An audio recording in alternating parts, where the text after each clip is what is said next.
మోకాల నొప్పులకు ఎటువంటి సర్జరీ లేకుండా ఎపియాన్ పెయిన్ క్లినిక్ అందిస్తున్న అత్యాధునిక చికిత్స.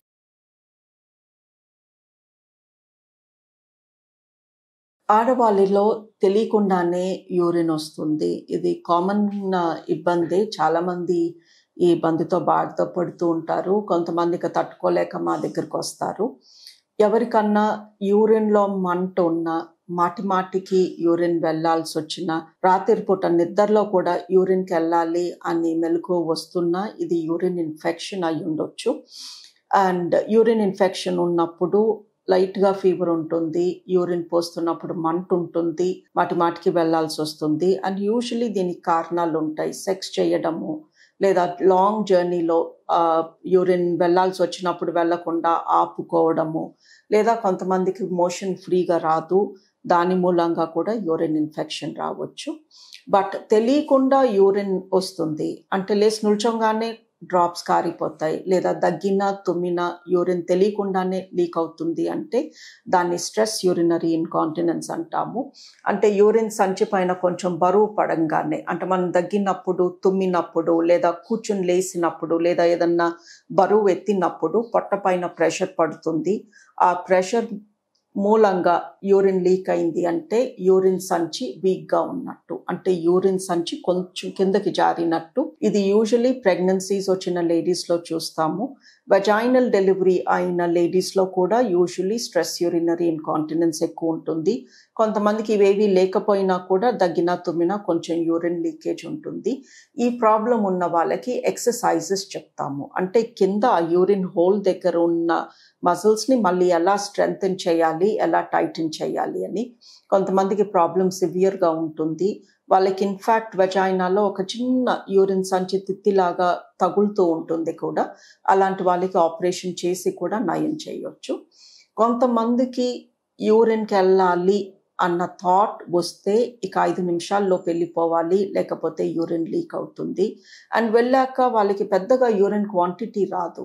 వాళ్ళకి అనిపిస్తుంది అదేంటి నా యూరిన్ సంచి నిండా లేదు, నేను అరగంట క్రితమే వెళ్ళాను, మళ్ళీ ఏంటి ఇలా అనిపిస్తుంది అని. బయటికి వెళ్ళాలంటే భయపడతారు. బయట ఇలా అయితే అప్పుడు నాకు వెంటనే టాయిలెట్ కనిపించకపోతే ఏంటి నా పరిస్థితి.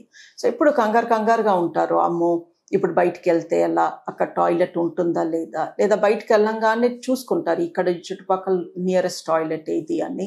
బస్ జర్నీస్ చెయ్యరు, భయం వాళ్ళకి, బస్ ఎక్కాక యూరిన్ వెళ్ళాల్సి వస్తాయి ఎలా అని. సో ఎప్పుడు అదో రకమైన భయంతో ఉంటారు. అండ్ అరగంటకి ఒకసారి యూరిన్ వెళ్తూ ఉంటారు. వెళ్ళకపోతే వాళ్ళకి కొంచెం లీక్ అవుతుంది. దీన్ని అర్జ్ ఇన్కాంటినెన్స్ అంటాము. అంటే యూరిన్ సంచి పైన బరువు పడకపోయినా ఎందుకో కంగారుతో యూరిన్ పాస్ చేయటము. కొంతమందికి 2 సిమ్టమ్స్ ఉంటాయి.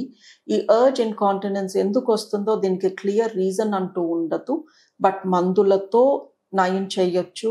అండ్ బ్లాడర్ రీట్రైనింగ్ అంటాము. అంటే వాళ్ళతో కూర్చుని డిస్కస్ చేసి వాళ్ళ లిక్విడ్ ఇంటేక్స్ అవన్నీ హిస్టరీ తీసుకుని వాళ్ళు ఎంత టీ తాగుతారు, ఎంత కాఫీ తాగుతారు, ఏమేం తాగుతారు, ఏ టైంకి, ఇదంతా హిస్టరీ తీసుకుని వాళ్ళకు ఒక డైరీ రాసిస్తాము. ఇలా చేయండి, ఇంత ఫ్రీక్వెంట్గా యూరిన్కి వెళ్ళండి, ఇంత గ్యాప్ ఉంచండి. దాంతోపాటు మెడిసిన్స్ కూడా ఇస్తాము. ఇలాంటి ట్రీట్మెంట్ ఫాలో అయిన వాళ్ళకి చాలామందికి ఇంప్రూవ్మెంట్ కనిపిస్తుంది.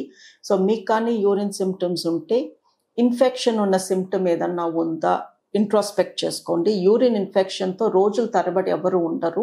బికాస్ నిజంగా యూరిన్లో ఇన్ఫెక్షన్ ఉంటే అది కిడ్నీస్కి పాకుతుంది. మనం యాంటీబయోటిక్స్ వేసుకోకపోతే సెప్టిక్ అవుతాము, బాగా ఫీవర్ వచ్చేస్తుంది. సో యూరిన్ ఇన్ఫెక్షన్ ఉంటే మనకు క్లియర్గా తెలిసిపోతుంది.